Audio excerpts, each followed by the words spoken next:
Hey everyone, welcome to this episode of the Crypto Leviathan podcast. I'm your host, Dalibor. This is my co-host, Andrew. Welcome to the show. So we had a huge event happen this week. So officially the ETH merge has happened on Tuesday. The last block has been mined.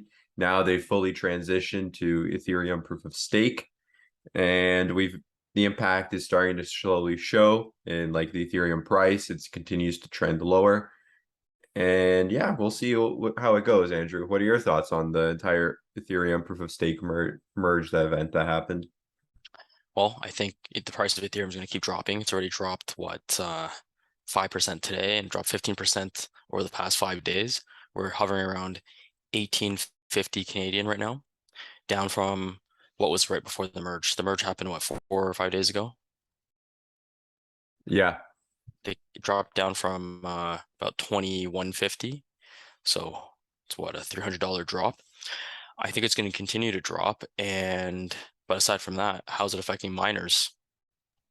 well, right now, if you look at all the altcoins like Ergo, Raven Coin, and all the other ones they mine, maybe like Caspa, they're all non-profitable. So because what's happened is all the hash rate has migrated over from Ethereum to these altcoins, and there's currently not enough demand for these altcoins to satisfy all the mining. What will happen long term remains to be seen, but many miners are either liquidating right now or starting to. Some are shut off their mining rigs and are waiting. But we'll see how this plays out. Over the long term, I suspect there will be an alternative to Ethereum, but in the short run, there'll probably be some pain. Just keep in mind that when a lot of people started mining Ethereum, it was worthless. It was similar to mining some of these other coins right now, like mining Raven coin at a loss. Our business partner, he mined Ethereum for years at a loss. And so I think everything's a little bit cyclical. We are not liquidating. We're not giving up. We're just taking a little break. So we've shut down most of our equipment except for a little bit that we have on free electricity, but even that isn't incredibly profitable at the moment. But we see it as an opportunity to service our equipment, clean it. We're getting some, cleaning equipment, some dust blowers, that kind of thing. So we're going to spend the next couple of weeks just getting everything organized, preparing for the next, hopefully the next bull run. Yeah, absolutely. It's important right now to, see how long your runway is, right? If you have a warehouse right now, do the math, see how much cash reserves you have, see how much debt you have, make sure you can weather the storm. Because I think if you have less than 6 months of reserves, you will be in trouble with Ethereum, with crypto mining right now. So definitely keep that in mind. Uh, you definitely want to have reserves right now. Now's the time to, make sure that you can survive this bear market. It could be a year, it could be 2 years. So just keep that in mind. Yeah. And are we seeing graphics cards go up for sale at discounted prices? Not yet. I think it's too early. Well, people are still selling them at, like a little bit below MSRP. But I think there's two factors that are going to drive graphics cards lower. Number one, we have the obviously Ethereum merge. So profitability is tanked. There's not going to be as much demand for miners anymore because when profitability is super low, they're just going to go to the used market, get some discount over MSRP. And the new generation of graphics card is probably coming out this month, in the next couple months, right? So we're going to have these two factors happening at once, which is probably going to suppress the used market significantly. There's going to be a flood of inventory. So I suspect as a miner, you might want to consider looking in the GPU market in the following months because there might be some good deals. Because I suspect particularly around the 3 or 4 month mark, like January of next year, so many people are going to start liquidating because we're going to have 3 months of unprofitability and many are going to exit. And some big players will go bankrupt. I can tell you that right now. Many big players took on debt and leveraged their businesses in order to get ahead on mining, but now they have debts to pay that they can't service because they're not profitable. So once they start eating away at these reserve funds, they'll eventually have to start liquidating some of their miners. Yeah, especially if you have a lease for a warehouse and say you only have like 3 or 4 months left and your stuff's been off this whole time, are you gonna renew your lease or are you gonna consider selling all your equipment and shutting down? and that's the position I think a lot of people are in because we just came off a bull market. It was still a healthy market up to the merge, I would say. And now all of a sudden it's like a crash where you basically make no money. So it'll be interesting to see. I truly suspect, Andrew, there will be some big players going out of business because I think they did over leverage. And with these rising rate environment, some of this debt, if you took it out on a line of credit, maybe doubled or tripled your monthly payments, right? So Yeah. there's a lot of factors here that I think will it's to the benefit of anyone who can stay in this long term. What about miners who bought Ethereum ASICs? What's their situation like right now? I would say you're basically screwed, to put it lightly. There's an Ethereum proof of work fork that they're making. There's Ethereum Classic, but I think you're gonna have issues because everyone who has an ASIC can only mine Ethereum Classic right now, so you're making no money unless you have the very best ASIC, which is a small group, right? If you have the latest Ethereum, which a lot of people don't have because a lot of people are unwilling to invest in Ethereum ASICs because it was just the merge event, right? No one wants to take on the risk of something that has a 2-year ROI, and the merge happens the next day. So that's what's happening. Ethereum proof of work, there's a lot of issues with it right now. Will it replace Ethereum? I have doubts, but we'll see. No one can predict the market, right? Because the exact same thing happened in 2014 with Bitcoin. So Bitcoin, the A6 came out, it was no longer able to be GPU mined, and we had a period of 1 to 2 years when it was like a no man's land, right? You're just mining random coins, random projects in order to get by. So I think we're entering that environment again. The only thing different about this time is we have a lot more miners and we have big institutions also doing GPU mining. But the great thing is because profitability is going to disappear, these big players are going to get out of this business, which I predict is going to happen over the six to 12 months. Interesting. So the Ethereum fork, the proof of work fork, what's it going to be called? ETHW, I think, is the name they settled on right now. And how does it differ from Ethereum Classic? Because Ethereum Classic is also mineable still. So Ethereum Classic was like a fork in 2017 when they experienced the DAO hack. Like Ethereum created a fork then. I think the difference between ETHW is everything that Ethereum has already done at this point, it will be forked before the merge, right? That's at least what they're planning to do. So it'll be kept the same. But ETC branched off a couple years ago, so they don't have some of the changes that Ethereum has even right now. It's just a So newer version of Ethereum. That's what you can look like. is it the same as ETH POW? It originally was supposed to be called ETH POW, but I think they settled on ETHW as the name. Okay, because it's mineable right now. Apparently, this Cointelegraph is saying that it's gaining adoption among top mining pools. It is, but the profitability is going to be the question, right? Because nothing is profitable right now. So we'll see what happens. Because the thing that's going to make a coin profitable for mining is it needs to have beyond mining interest, right? If it only has mining interest, if people are not willing to invest in it, then it will never be profitable, the coin. That's I think the dilemma. And the dilemma Ethereum is facing now is going to be interesting because they've eliminated miners on the network. It will have impacts to their coin. I don't think that they realize. Do you want to talk a little bit, Andrew? What's going to happen if, because to Ethereum now that they don't have miners like actively participating in their blockchain? Is this the theory that you and I discussed privately? Yes. Well, amongst other things, Ethereum miners are I don't think pumper is the right word, but we like to hype it because we have a vested interest in its price going up or at least remaining stable. So Dalibor and I are both developers. If him and I were going to build some kind of decentralized app, well, the logical platform would be Ethereum because it's what keeps our lights on, right? So we would mine it, we talk about it, even in conversation, it's going to be at least subconsciously always on our mind because it's paying us, right? However, now that Ethereum has forsaken us, we have zero interest in ever participating in the network in any way whatsoever. I'd be more interested in even taking a more speculative gamble with another coin or another platform. If I'm going to build something, maybe I'll use Solana, I'll use another platform. Especially now that if you can't mine it, the you start seeing all the flaws, because we may have overlooked some of the issues with Ethereum before, but now that we can't make any money off it, all that stuff is more I guess more blatant in your face, like such as it's a slower network, and the gas fees I imagine are still high.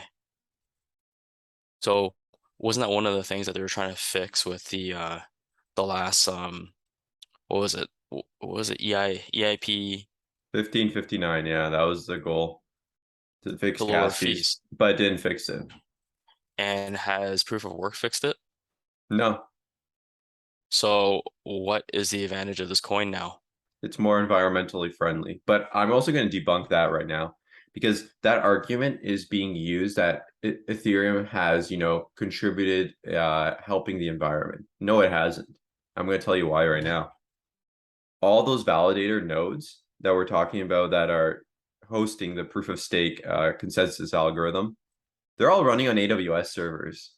So how is that? You just transitioned the environmental impact from, people running in their garage or their warehouses to AWS, Google Cloud Services, or other platforms. You're not improving the environment, you're just outsourcing it to other people. And still, all these miners are just going to shift to other coins. So have you really helped the environment? No, your impacts are negligible at best. So, and the reason I'm arguing this is because people say, oh, this is helping the environment. Exporting pollution is not helping the environment here. Like, if you truly wanted to help the environment, you would figure out ways to make crypto mining more efficient. The solar panels, windmills, that would help the environment. This doesn't mean anything because you're just consuming energy. Where that energy comes from, that's the problem, not the actual this equipment running. Yeah, 100%. And we'll get back to that, but I think you had a point as well with all the nodes running on AWS, what the implications are for that. But in terms of being better for the environment, they're just going back down to uh I guess I want to say neutral, because the increased consumption of electricity was because of the proof of work system that Ethereum ran on. So if electricity consumption was baseline, then because of Ethereum proof of work, everyone was consuming electricity to mine. But now you're just going back down the baseline. You're not somehow adding like net positive electricity to the grid or anything like that. You're just bringing it back down to what it was before Ethereum started mining. So it's not the coin isn't green. And like you said, all it does is just push it to someone else's backyard. Yeah, and that's not just a problem, like I would say with Ethereum. It's a problem with like our politics in general, right? Everyone talks about being green, but most of the time they end up exporting that pollution to other countries, which isn't a solution, right? If we want to truly be green, we need to invest in technologies that allow us to be green, not exporting it to other countries and giving them problems. But hey, that's another video, I think. Also, for the servers that are running the nodes at Amazon or wherever, where's the heat going? The heat's either going to be removed from air conditioning or just going out into the environment. But when individuals are mining, what are they doing with that heat in the winter? It's heating their house, so they're burning less natural gas. Yeah, exactly. And this argument, I think, is really flawed. And I think it just makes it, you know what it does? It makes it an easy scapegoat, right? Miners are causing environmental problems. It makes that scapegoat very easy. And that's why they do it. Whether it's right or wrong, I think it's a wrong way to look at things because they're still using electricity. Now it's just benefiting AWS and these cloud service providers instead of people at home using electricity. That's the only difference right now. So what was the impact of, or what could the potential impact be of all the nodes running on centralized servers run by large corporations? Well, the centralization problem, right? Because a lot of people use the argument when we're mining to a pool, it's basically the same thing that they have right now, right? So right now, I think it's Coinbase, Kraken, and Lido control like something like 60% of the staking on Ethereum. And people are like, oh, that presents a risk of 51% attack. Yes, it does. And they also argued because hash rate, so the hash rate is the computational power generated by mining, also was concentrated in a couple of mining pools. But here's the difference between mining pools and staking, the consensus node validation that we have right now in Ethereum. So let's say someone is doing something shady on like a proof of work algorithm, like with Ethereum before the merge. Me and Andrew could be like, okay, this pool looks like they're doing sketchy stuff. Let's disconnect our hash rate and let's connect to another pool. So if any pool tried to do stuff like this, we have the power as individuals to actually move and shift our resources because we own the equipment. We control where it points to, which pool we contribute to, right? But now, under a proof of stake system, that 32 Ethereum that's being staked in each node, guess what?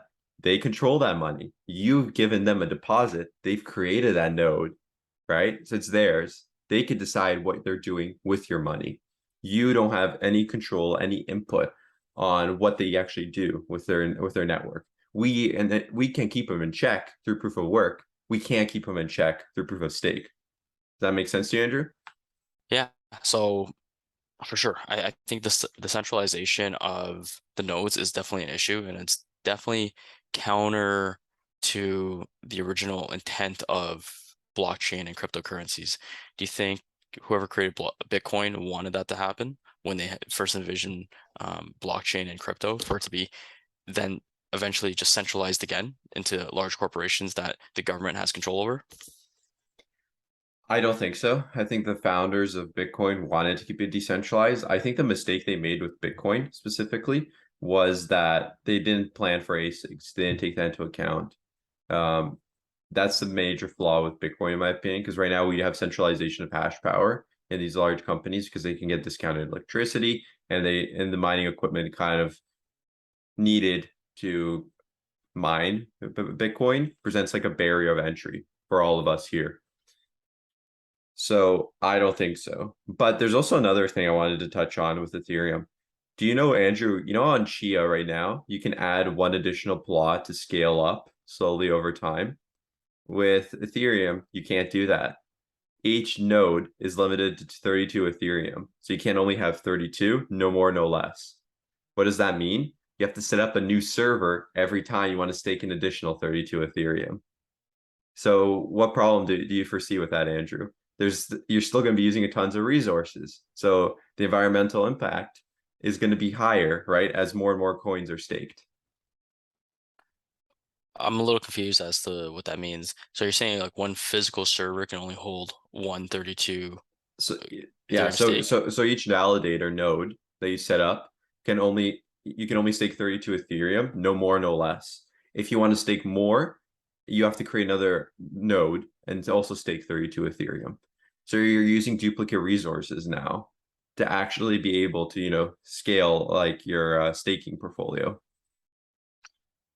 But are you saying that that's costly? Like, wouldn't you Yeah, just it if you is costly because you have to set up a new server, a new CPU, more hard drives, right? Versus like Chia, you can just keep adding hard drives, right?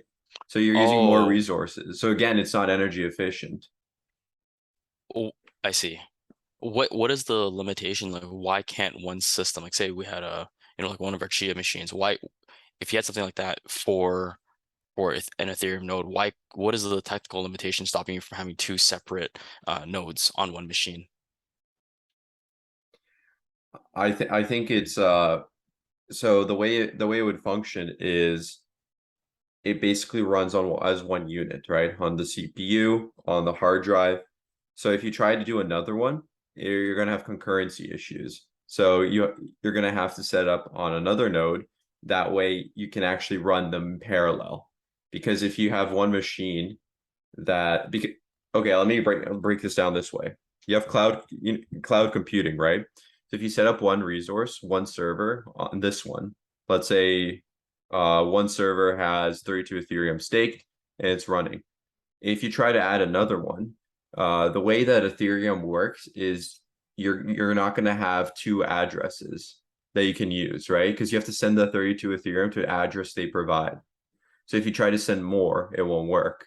That's the limitation right now. So you're forced to set up another server. If you try to run another instance, it won't work because there's going to be intermittent issues, right? Between you trying to send the data to the same place. So they could interpret that as fishy behavior. So if you set up another server, you avoid those issues. Interesting. How much Ethereum are you holding now? 0. I may have $100 like lying around somewhere. I think I mined it when I was I normally use NiceHash for my own personal PC, but I think I built a new computer and NiceHash wasn't working, probably because it was the low hash rate card. So I was temporarily mining to a pool. So I got to find that information and quickly get rid of that. It's only $100, but I quickly get rid of that. Yeah. Another thing I think interesting to talk about Ethereum, which I think many people don't know, is once you stake, you cannot take your money out right now. And that's a huge limitation. They are saying there's rumors that, oh, exchanges are telling people that you will be able to withdraw your money with the Shanghai update, which is the next, I think, stated major fork of Ethereum. But the developers have pushed back on that for Ethereum. So right now, think about this, Andrew, how crazy this is. You can stake your money, but you can't withdraw it. That's crazy, right? Imagine putting your money in an investment and not knowing the time frame on when you can withdraw it, or if you can withdraw it at all. Yeah, so we were talking about that too. If it continues to drop right now, there will be a lot of panicked people who can't take their money out. And you don't know when you can take it out. That's Yeah. even worse, right? And if it drops down too much and it stays at that lower level, like say you stake that 2000 Canadian and it drops down to 700, 1700 or 1500 and it stays consistently that lower, even if it starts to climb back up to 2000, I think when you're able to withdraw, you might just withdraw it because you know how you felt when it was locked in there and you saw it plummeting. Because stocks you can sell at any time. Yeah, stocks are liquid.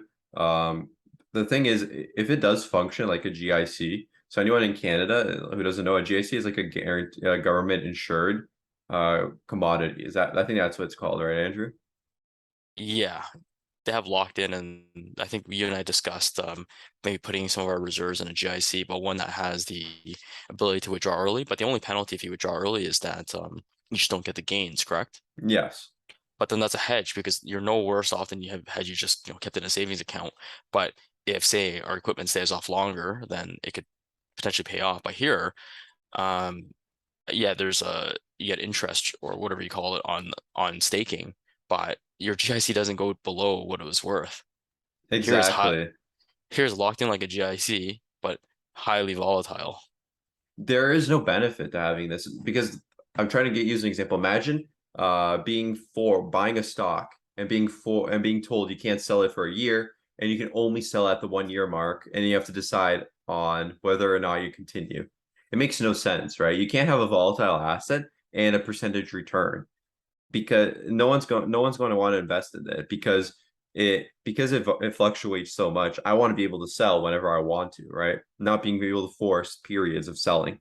So let me give you a personal example. I think I could compare this to a bank stock. They pay a 4 or 5% dividend, and it fluctuates in value, right? But generally goes up over time. I can sell that at any time, and I also earn a 4% dividend. Why would I invest in Ethereum? These returns are basically pretty similar. I'm basically speculating on the value here, but I can't withdraw. So if I ever need the money, well, sucks for me. Can't take my money out. And to me, this is a huge deterrent to ever investing my money in Ethereum right now, is not knowing when I can take my money out because you can't plan because basically what I'm doing is I'm giving them let's say $1,000 and I don't know when I'm going to have access to that money. I don't know what the value is going to be. Yeah, I'm gaining 4%, but what does that matter if the coin dropped 30 or 40% and I need the money now, I still can't withdraw it. It's crazy to me, like the way they've implemented this. What's I think what was our business partner? He was considering staking at one point, but I think that article where the hedge fund lost their stake or something like that, I think that kind of scared him off from doing it. And I he think transferred. it also scared him off that he can't withdraw it at any time because he has quite a bit of Ethereum, right? He could actually become a validator node, but he was saying like, man, if I can't withdraw it, I don't want to be in this for 2, 3 years and I need the money for a house or something, right? Because in 2, 3 years, if they still haven't implemented this where you can withdraw. Life happens, right? You need to have access to your funds. Yep. And he actually converted everything to Bitcoin recently, except for a small amount of Ethereum. So we'll see if he holds on to that. Yeah, absolutely. But I don't know, like and this is the problem I was also thinking about, Andrew. What happens when they do decide to implement to allow withdrawals? Do Well, you right? Do you predict a massive sell-off?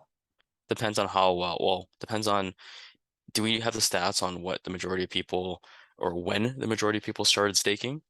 Because if that happened at at a higher point, then yeah, right now, then you're definitely gonna have a lot of people who are panicking right now and who are gonna remember this, and they're just waiting to sell. Yeah, and also the people, imagine if you put like 10 to 20 grand and then you're not a huge highly net worth person, right? Imagine you work like a normal 9 to 5 job. You're gonna be freaking out. It's like, I need access to this money. I can't get it. You don't think as soon as that opens, they're gonna sell it all? Right, because you're not going to risk it the next time. Because if you had put, say, you're a hardworking guy, you put your life savings into, God knows why, into Ethereum, uh, or say if you had done it into a stock, it starts plummeting. Well, you know what your loss is going to be. You can just sell right now. Here, you don't know what your loss is going to be because it's still down the line, And and you don't you have don't know access to when. money. Imagine you lose your job, you have 20 grand in Ethereum, you can't access it. It's crazy, Yeah, right? yep. So that's why I said like I can't advise anyone investing in this until they implement the withdrawal system. Like there's no way. For anyone to consider not selling, or for people to put more stakes down the road, I think Ethereum would have to rise quite a bit. Yeah. But why would you put it in Ethereum? Because I feel like developers are going to slowly walk away from the platform, because I read an article, we discussed this during a Chia update, that there were a lot of people who are actually developing a Chia despite all its mining flaws. Apparently it's an okay platform for building things on. Yeah, because the fees are very low when transacting with the network. So they figured that part out, which Ethereum has been struggling for like 5 to 6 years now, getting the gas fees under control. And this hasn't solved it. Another important thing, Andrew, I wanted to talk about was the liquidity of Ethereum. What did miners contribute to on the network that was so unique and that basically helps keep prices and transaction fees low? They create a lot of selling demand, right? And consistently. So like when you're running like a mining operation, every 3 to 4 days you sell your Ethereum. And when miners do this at scale, it provides a lot of liquidity in the network because we're constantly selling, constantly buying, pools are paying out. So there's just a consistent stream of transactions. It keeps the money moving in the network. And what is the detriment of a blockchain when there's a lack of liquidity? Why is that bad? If there's not a lot of sell orders and there's tons of buy, what happens? Price spikes, gas fees go through the roof, right? When there's one-sided, when the ledger is either skewed heavily towards the buy or sell side. Now, with that eliminated, that miners aren't transacting regularly, we're going to see much more volatility in this. You know how Ethereum was relatively stable compared to Solana, compared to these others? I think that stability is going to go away. I think we're going to see a lot more volatility in this. They are trying to address it by what's it called? By creating Ethereum deflationary. So Andrew, do you remember with EIP 1559 how they eliminated the gas fees that were being paid out to the miners? They're burning them now, which means they're taking them off the network. Mhm. So what's going to be the problem right now? People can't withdraw staking rewards, and they're burning transactions that currently exist. So what does that mean? Should be less and less Ethereum circulating at a time. What's that going to lead to? Less liquidity. They're hoping it's going to lead to higher prices. But what's if it becomes so expensive for developers because of this illiquid, because they're burning and people can't actually withdraw their staking rewards? Well, what do you think is going to happen? It's going to become expensive for developers because they're going to have to buy and there's less to buy, right? Because they keep burning them. So that's the problem I see potentially in the network now, is because there's going to be less, the amount of Ethereum circulating is going to keep shrinking. So if the miners are gone and the developers leave, who does that leave? Just retail investors? Institutions, everyone who's staking, right? Because right now you have a whole bunch of money being locked up in staking. And let's say for whatever reason it's increasing still, more and more people start staking. that money can't flow anywhere.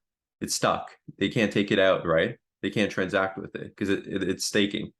So the only Ethereum moving around right now is for applications or investors buying and selling. But those aren't steady transactions on a network. Those, like, for example, when there's a bull market, there's gonna be tons of investors, tons of dApps, people are gonna be using NFTs, there's gonna be a ton of liquidity. But now in the dead market like this, there is no liquidity and you're burning. So miners aren't adding to the pool of Ethereum. Oh, the only thing that's happening is the supply of Ethereum is constantly shrinking. Yeah. So that's why I think Ethereum is going to have struggles. But the thing is, if they implement that withdrawal, what's going to happen? There's going to be a flood of supply. So there's going to be tons of new supply of Ethereum entering the market. What's that going to happen? The supply and demand is going to get messed up. There's going to be tons of sell orders, and the network's going to plummet. Because think about this, Andrew. Think if I wanted to sell right now, but in 6 months to a year, I can sell. The demand to sell is going to get bottled up over time, right? The amount of people wanting to exit. So you're going to have a flood of people exiting at that time once they implement that.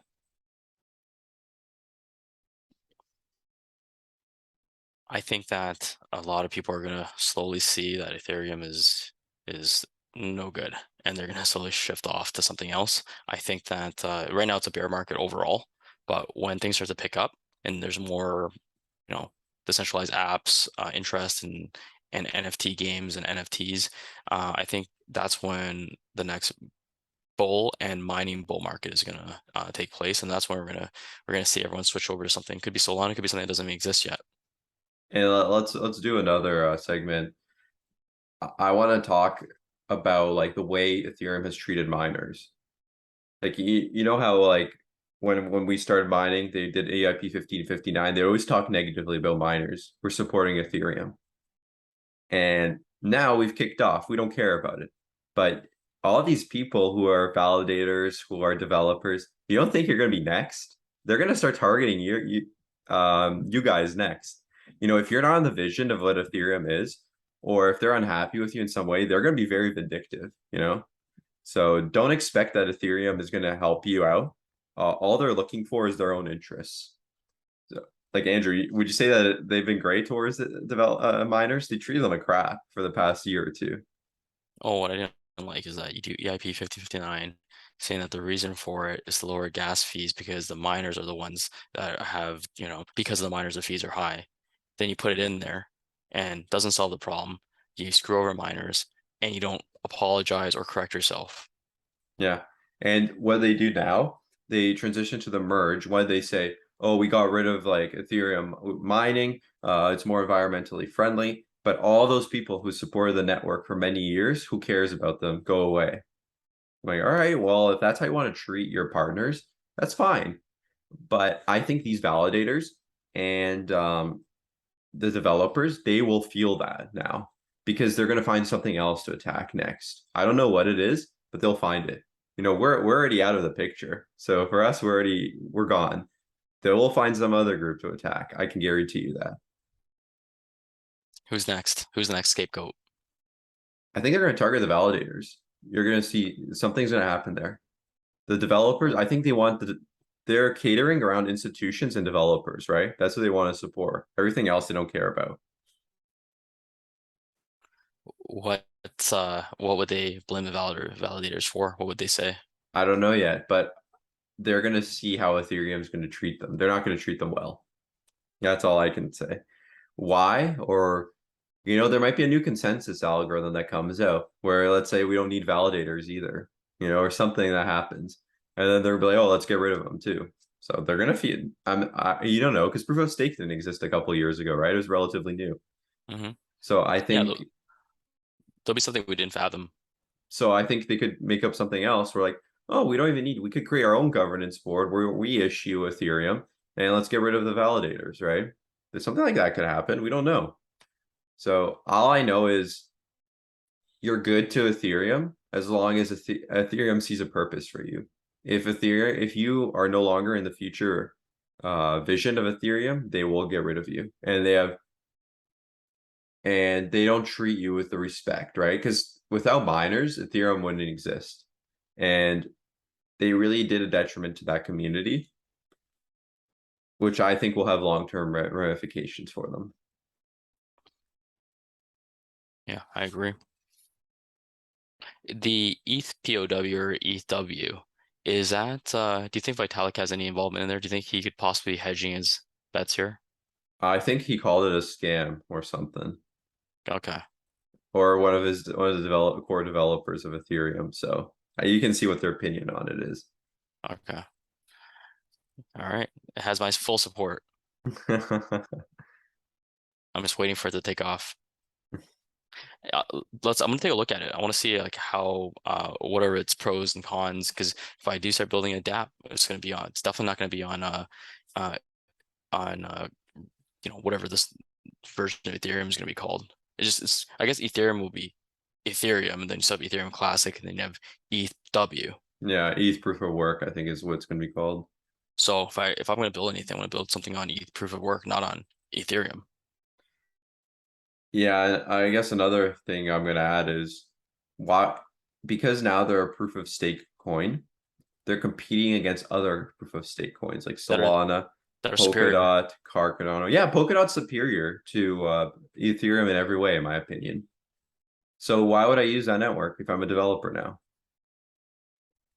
Right? I mean, I think developers are using it just because of the community that's built around it, right? There's a core group of developers. But eventually there's going like the technology gap is just going to grow significantly where some developers are like, hey, if we develop on this network, we could get a competitive advantage. So I think it's just a matter of time until something else replaces Ethereum. And I know many like the reason why is Ethereum's like the gateway, right? The way I look at it, it's like the Internet Explorer, right? Everyone got a computer, Internet Explorer comes with it, so they used it. But eventually, you realize there's flaws with the Internet Explorer. So what did people switch to? Mozilla, Google Chrome.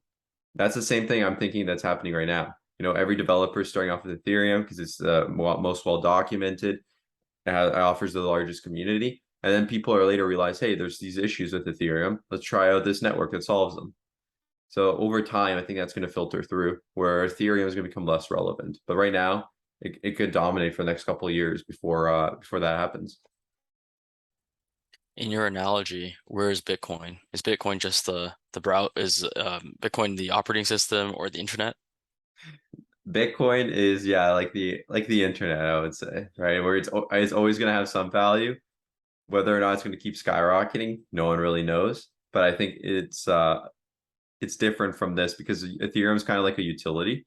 Bitcoin's treated as a store of value. And I think that's a distinction you have to make there. Right. Yeah, so we'll see what happens. So yeah, like I said, our stuff is off for the most part. We're getting some cleaning equipment. We're gonna start servicing it in the next couple weeks, and give that stuff a little bit of a rest. Yeah, And it's earned a rest, in my opinion. yeah, so I'm gonna bring the 3080s to our partner, and he's gonna change the memory pads. So before, we were trying to time that because they'd be down for a while, but now it's down anyway. So it'll be an opportunity for him to change that, which I think was it improves heat and improves hash rate. You know what we might also consider doing? We any cars that aren't performing that well or in your life, we should just sell them and then rebuy them on the market that have issues or that we know of. That could also be something we could do. Yeah, actually, for the most part, I think all our cards are good. The ones that have issues, we sent off. Oh, should get an update on. Well, I guess there's no rush now. The two No. cards we sent to Zotac. Also, our wires are a mess, so I'm gonna spend a couple hours. I can now unplug everything without worrying about downtime, and use some zip ties and make it look really good for when we turn it back on. Yeah, that's the thing, right? Because the market was such a crazy bull run, we were just, getting things to work together. We didn't care if it looked good or it looked bad. We just wanted it up and running as soon as possible because the profits were so high. Now, since it's negative, it's like there's no rush, right? We can take our time, make things look good, clean things, repair things.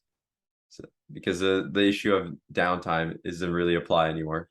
I didn't even vacuum in the basement for a long time because we didn't have enough outlets. I didn't want to unplug something to vacuum. So now it's Now we can. yeah. Oh man, that basement was really dirty when we started vacuuming. Yeah, but there's another reason for that. So, Remember, I'm like, the basement's so dirty. You didn't understand why. I'm like, I didn't know either.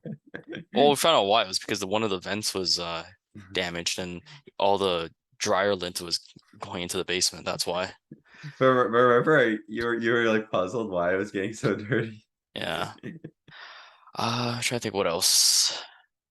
So yeah, that's the news for Ethereum.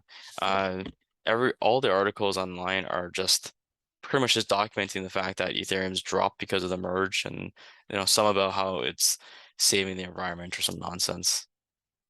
And don't before we continue, we're not against like improving in the environment. We're just saying these solutions that people are touting won't improve the environment. That's what we're arguing. We're not arguing that we shouldn't save the environment. We're arguing that these changes are a facade, that they won't solve anything. Just to make that clear. Hmm. So back to the centralization of Ethereum and potentially other coins as well. What what ramifications could this have if, say, the government, the US government, or any government in the world wants to, you know, sanction someone or block a wallet? Does it make it easier for them?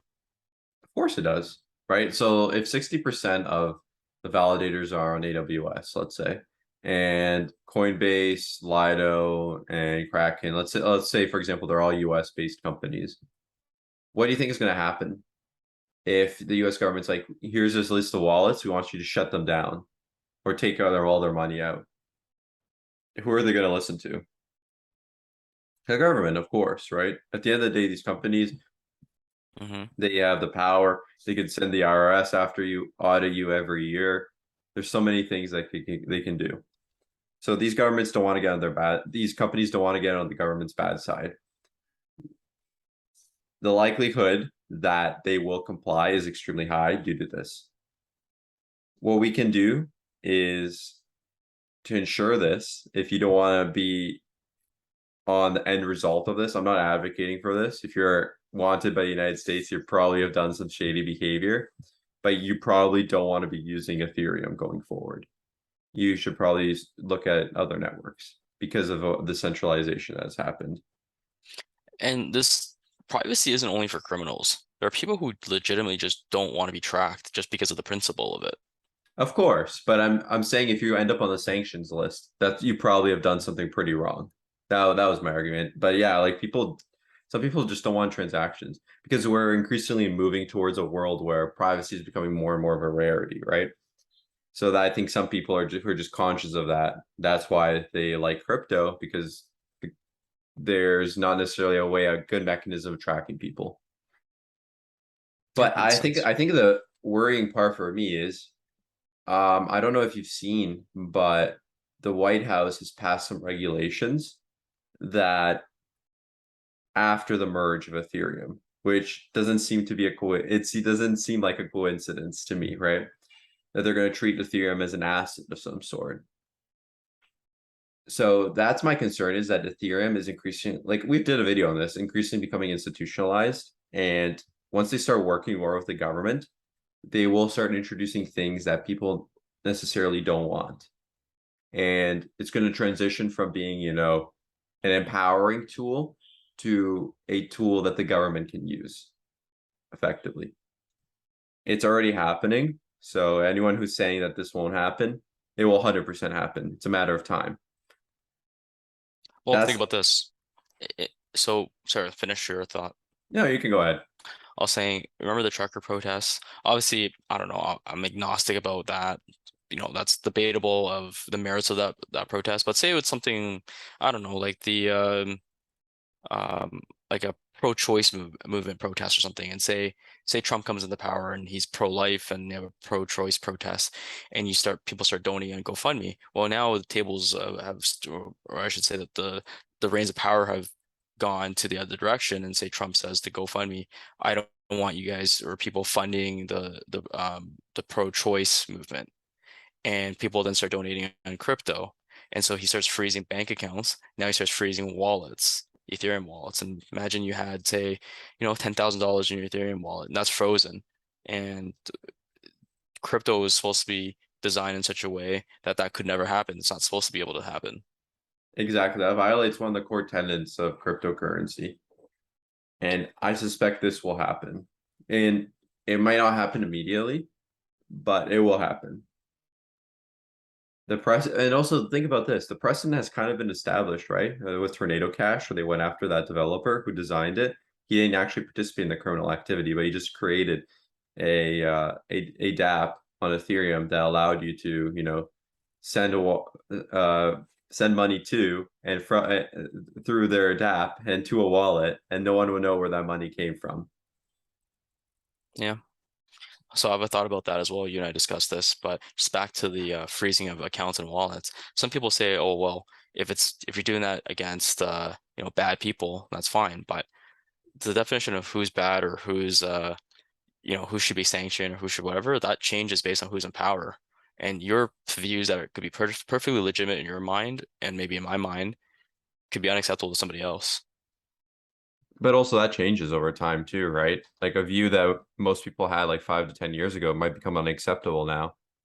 So it's all variable. The thing is, basing like what we'd call this banning and censorship and account freezes on political views is definitely, I would say, that something that goes against what blockchain was supposed to be. I think that's where we can definitely end the discussion there. It doesn't matter whether you're left wing, right wing, centrist, liberal, conservative. It should be Yeah, apolitical, and that's my exactly. point, because you might say, well, these truckers or whatever, you should ban them, you should cancel them, freeze their bank accounts, freeze their wallets. But then that could easily be turned around on the other side of the spectrum, where it's like a pro-choice protest or something else, like a pro-environment protest, Yeah, perhaps, because exactly. a lot of conservatives don't want environmental protection. They want just complete open free market anarchy, which is no good either. Yeah, that's how we ended up with Lake Erie being like polluted like crazy. Right. So imagine where people are protesting that, and then you have whatever companies are polluting Lake Erie, who are then like political donors and who are trying to, um, stop these protests. You could easily see the same thing happen on the inverse. So that's why I guess, back to our point there is that crypto it should just be neutral territory, right? Because it's like money, right? We should be able to just to use it and not have the risk of it being used as a tool to silence you. Exactly. That's actually the danger of Ethereum. If it becomes a tool like that, the people are going to start migrating away from it, especially like the people who originally got into crypto are people who value privacy, who value control over their own money, right? That's generally the type of people that were libertarians, I would say. And these are the spearhead. So what's going to end up happening if Ethereum starts going this direction? These group of people is going to become dissatisfied. They're going to go on and found something else, right? That's where the challenge is going to be. Oh, and back to the Tornado Cash thing. You and I were discussing that yesterday, and we'll see where it goes. I don't think it seems very similar to a case that I had seen. I think it was Reason TV that might have discussed it. So this was like maybe in the early 2000s or late 90s, and this was there was a guy who was arrested and charged. I forgot what they charged him under, but he had created like a early publicly available cryptography algorithm to encrypt, your data. The government argued that could be used similarly for crimes and illegal, used illegally or used by criminals. And but what he argued, what his lawyers argued, and what his supporters argued was that it was just free speech, and the government wasn't buying it. So what a lot of universities that were on his side, I think MIT might have been the one to actually print it, like the MIT Press or something. They took his algorithm, printed it on pieces of paper, bind it into a book, and started distributing millions of copies for free. Now, not only does everyone have the source code for it, it's available. It proves that it's free speech because in the US, what's written in a book is free speech. Like you can write whatever you want in a book. And just because it's computer code does not mean that it's still language. It's still English. It's still you can still put it to paper. So why is it any different? Just because it's a formula or an algorithm doesn't mean it's not a form of speech. Absolutely. And I would add on to this point. I think this developer wasn't even a US national. So I think they've issued a warrant for his arrest. They violated some laws in the U.S., but I don't think he was a U.S. citizen. So I think that was also very interesting. So I'm not sure if I guess it is open source, right? So Yeah, if they want to make it the same point, all they have to do is just print it on paper, distribute it, and that kind of shows you that it's, it's the same thing over again. It shows you that it should be supported by free speech. all right. So Andrew, to wrap up the show, I think we need to talk about the most important question. Is GPU mining dead? No, I think it's just taking a little break. Everyone's going to service their equipment. Some people are going to sell their equipment. But was GPU mining dead when Ethereum wasn't profitable? Our business partner was mining Ethereum at a loss for years. Was it dead then? Yeah, it was. I don't know if dead was the right word, but it hadn't emerged yet. So now I wouldn't say it hadn't emerged, but now it's back to the same level that it was before it emerged. But I would call it like a lull or just, a consolidation or, however you want to define it, but it's just we're waiting for the next coin to see where all the hype is going. I'm telling you, it's not going to be Ethereum. Exactly. Well, Ethereum's already an established player. Like hype won't impact established players as much as the new trendy thing. So let's keep that clear as well. Is this the end for miners? The answer is no. Is it going to make things challenging over the next couple of months? Of course. But out of every challenge comes an opportunity. You have to have that abundance mindset and that positive outlook. It's that half glass full, not half glass empty. So right now it is tough, but I'm telling you on the other side, you're going to be so glad if you stuck out with mining or if you just shut down your equipment for a little bit and recalibrated. Because when going gets tough, that's where we see the true believers and true entrepreneurs succeed. It's not when everything's going well in a bull market or like in a business. That's easy to do. Anyone can do that. But it's times like this that determine who wins and who loses. So you want to be on that winning side. It will be tough. I'm not gonna lie. Like we basically went from, making for sure like 5 to 6 grand a month minimum to like making zero. It's not easy. It sucks, but you have to deal with it, you know? And that's life. There's always going to be curveballs thrown at you, and you just have to make it to the other side with as minimal damage as you can right now. For sure. And there's always silver linings here because I don't think it's dead. I think it's just a matter of time. Could be months, could be a year, but this gives us an opportunity to, work more on the podcast, work on other ventures, other crypto related ventures. Absolutely. There's crypto is always evolving. There's always going to be things in this space.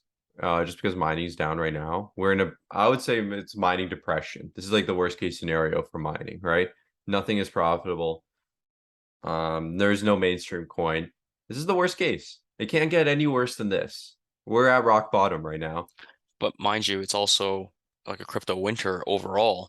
So if we been in a bull market, there'd be a lot more incentive for someone to come out with a new proof of work coin that was just, leagues ahead of anything Ethereum could have been. So it's going to go hand in hand. So when we start seeing Bitcoin hit, 60, 70,000 Canadian again, that's when we're going to see the next mineable coin that's profitable and that just, like a gem. It'll be great for decentralized apps. It would be great for mining. Could be even good for the environment. Who knows, right? Exactly. So it's not over. The game's just changed. You need a new plan. You need a new strategy and pivot, right? 2014 was a really rough year for GPU miners. It was like right now. This happens every 7 to 8 years approximately. We have these like black swan events or when a network drops, GPU mining. It happens and you need to plan for that. And it sucks that happened now in a bear market, but like I said, this is the worst time possible. Like there's nothing worse than now. So if you can survive this time, you're going to be good for whatever comes your way in the future. And we're going to take this opportunity and just monitor the used and new GPU market because when GPUs were so hot that I was driving around all night picking up cards from like random people on the street, literally like going to their houses to like do cash deals. Me and our business partner were like, oh man, we should have just bought them when they were readily available in the store. What are they now? They're readily available in the store. I'm And not no saying one wants them. not saying they're gonna do it right now, but there were a few visionaries back then. He saw them. He back when like was unprofitable. He used to see guys with shopping carts full of GPUs leaving the whatever computer parts store. So that'll be us this time. Absolutely. When no one else is mining, no one else is buying cards, we're gonna be stocking up. Because I was talking to you about this yesterday. If I can get my hands on like 10 to 20 3080s or 3090s for like 200 or 300 bucks a piece, how is that not a good deal? How much lower can the price go at that point? Let's be honest. That'd be used and from like a miner who's just trying to liquidate though, right? Yeah, but still, how much lower can the price go when it's already worth we pay like 200 to 300 bucks? I want to pick up a used 3090 for gaming, because I've been using a 3060 Ti, because yeah, so I would love to upgrade. And that's the thing. Just because people are liquidating, if we pick up on these GPUs, we get rid of the non-efficient ones, right? We just sell them in the market. What's that going to do for us? We're going to have more efficient cards. That's actually something we should consider doing, actually. You know how we have a bunch of different random cards? We should consider getting rid of them, making them all the same, or whatever's the most optimal for mining, just to make our workload easier. So yeah, there's things we can definitely do right now that weren't available before. What's a good price for a 3090 used, would you say? Uh, I think you can get a new one for like 12, 1300. I wouldn't buy one unless it's under $1,000 right I now. saw, hard to say if it's real or truly brand new in box, but I saw a KGG ad for a brand new in box for like 1050. I, So, I would say under $1,000 because there's gonna be a flood of inventory, right? You okay. you don't want to be buying now, buying like a month. Be, Yeah. I'll try to get a brand new one, game with it, and when we th start mining again, then I have this a is coin what's there. gonna happen though, right? Because there's gonna be a flood of used inventory. Gamers aren't gonna buy new because the next generation's right around the corner, right? So they're gonna be like, if I'm gonna upgrade now, I want to get a good deal on a used product because if I'm planning to get the next gen. But what's that going to do when all gamers are buying used? The new stuff's going to have to come down in price because they're like, we need to get rid of this inventory, right? We have all these cars, the next gen's coming. So there's going to be huge pressure on GPU prices downwards. So I said this early in the video, but I have to reiterate, there will be good deals coming for graphics cards. This is like right after 2018 for houses. You get them dirt cheap, and then you'll be better off in the long run. Yep, exactly. Yeah. It's going to be like the perfect timing because new release of graphics cards, miners exiting, and they're trying to get rid of inventory for the next gen because it's not selling well. So I honestly think this might be one of the best times to buy a GPU. It's coming up. But if don't sink all your money into this. It's just that if you were gonna get one anyway, now's a good time. And if you're not hurting for cash and you're mining, try not to panic and sell everything. Especially, it's different if you have a warehouse to pay for or you took a lot of debt to buy these cards. That's a different story. You gotta assess your own finances at that point. But if you had stuff that already paid itself off, I have like 3 gaming desktops that I had bought when they're on sale and they've already paid themselves off. So right now I shut them down because it's not really worth it in my opinion to make like $10 off mining to burn out my equipment. But they're all paid off. I don't really care. They've made more money than I paid for them. And isn't that the beauty? I also bought a computer in 2020, a pretty beefy gaming computer at the time, 2080 Ti, 9700K. It was standard at the time in 2020 before the new graphics cards were released. And yeah, it's paid off. I think I was looking at it. I made like 2.2 times what I paid the computer. So how is that not worth it? Do I care if I can't mine anymore? No, I've already made my money back. Two and a half, 2.2 times. And now you can game guilt Yeah, free. guilt free. And I've pocketed and let's be honest, I could buy another GPU and upgrade the computer now with all that money I made. So All right. So I think we've covered pretty much everything we want to, but we'll keep monitoring the situation and we have a guest in the next couple days. So, we have two you know, guests next week. It's gonna be a busy week. So yeah, definitely tune in to see those episodes. They're gonna be great. yeah.